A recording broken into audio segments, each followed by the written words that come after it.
Aktres at komedyanteng si Arnie Ross, pinili ng alagaan ang kanyang katawan matapos magkaroon ng miscarriage.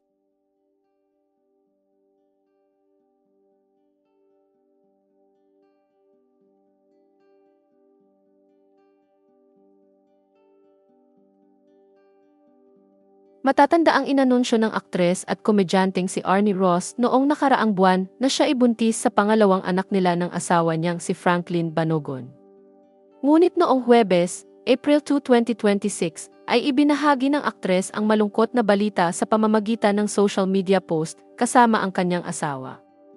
Sa video na ibinahagi ni Arnie sa part 1 ng kanyang Instagram post, ay makikitang hindi napigilan ng aktres ang maiyak matapos siyang magkaroon ng miscarriage.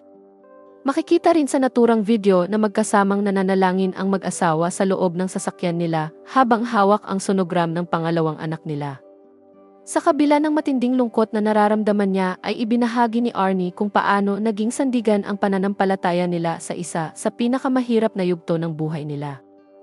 Anya, we lost our baby. And it still hurts more than words can explain. But in the middle of the pain, we found ourselves holding on to you, Lord. Hindi ko man maintindihan ngayon, I trust that your plans are always better. Ayon pa sa kanya, kumakapit raw sila sa kanilang pananampalataya upang matulungan silang makayanan ang pagkawala. Anya, I chose to focus on your word, not on what I lost, because in you, I find strength, peace, and hope. Kasi, di ba pag nag-focus ka sa nawala sa'yo, paulit-ulit mo lang mararamdaman yung sakit, pero pag nag-focus ka sa word ni Lord, sa messages niya for you, yun ang magsisilbing lakas mo. Kaya Lord, thank you. Thank you, even in the pain. Kasunod nito ay ibinahagi ni Franklin sa Instagram ang litrato ng kanyang asawa sa ospital habang niluluksa ang pagkawala ng anak nila. Ito ang nakalagay sa caption ng post ni Franklin. We surrender the pain to the one who understands.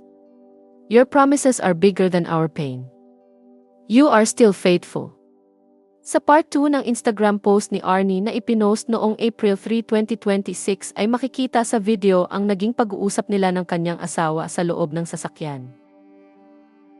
Daddy, okay lang naman. Mas okay kasi tagulay siya tapos mas matagal. Mas mahirapan siya.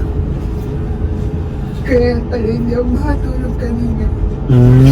Kasi ang prayer ko kay Lord, kung mahirapan si baby, kung may abnormality, kung hindi talaga siya okay, then okay lang. Okay lang po kung kukunin niyo siya. Parang open naman ako. Tapos nung umiga na ako sa ultrasound, sabi ko, Lord, kayo na bahala kung wala na si baby. Then, kasi nga may purpose ka. And we will try again. Pero, tinanong ko agad kay ate sa OB kung pwede namang gumawa agad ulit. After, pahinga daw muna. After 2 months, After sabi 2 niya. months. Ginanon ni Doc.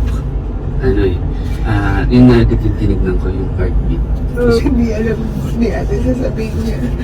Si ate ko yung OB ko. Pero, Tapos ang hirap para rin sa kanya na sabihin sa kanya wala na si baby. Pero to those who are trying, importante pala talagang sa babae. Alagaan yung body natin, yung health natin. Pag gusto mo na mag-baby, sabi ni Lord, kailangan mo maging ready. So pag di ka ready, di talaga ibibigay sa'yo. So in 2 months, I will take care of my body. Yes. Thank you, Lord. Thank you, Lord. Yes. Marami siyang hindi hinayaang mangyari, kaya ganito. Pero, tanggap ko, Lord. Thank you, Lord. Love you, Daddy. Let's try again. Yes. Ako naman. Mababasa naman sa caption ng kanyang post na matapos siyang umiyak, mahimasmasan, at ilabas lahat kay Lord ang sakit sa puso niya ay doon na raw niya naramdaman ang peace na si Lord lang ang kayang magbigay.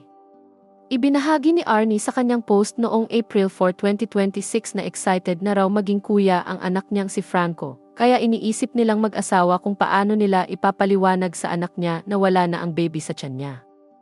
Anya, our baby Franco. He's been so excited to be a kuya. Lagi niyang kinikiss ang tummy ni mommy, and even at school, proudly, sinasabi pa niya sa teacher niya, I'm a kuya na. Kaya iniisip namin paano namin ipapaliwanag sa kanya na wala na si baby. Yung usap namin, ito pala magpapagaan ng nararamdaman ko. Lord, salamat meron na akong 3 years old na Franco. Intayin na lang namin ulit yung right time for our second baby. Noong April 7, 2026 naman ay ipinost ng aktres sa kanyang Instagram account ang isang video kung saan makikitang nag-workout siya sa loob ng kanilang bahay. Ayon sa kanya, pinili niya ng alagaan ang kanyang katawan at ang goal niya ay magbawas ng timbang. At noong April 9, 2026 ay ibinahagi ni Arnie ang video ng slow moments kasama ang kanyang mga mahal sa buhay. Sabi niya sa kanyang post, we lost something so precious. But God surrounded me with people who made sure I wouldn't feel alone. Right after we got the news, this is how they chose to stand with me, love me and lift me up. I'm grateful. Nitong Sabado, April 11, 2026 ay ipinost niya ang video ng pag-workout niya sa gym.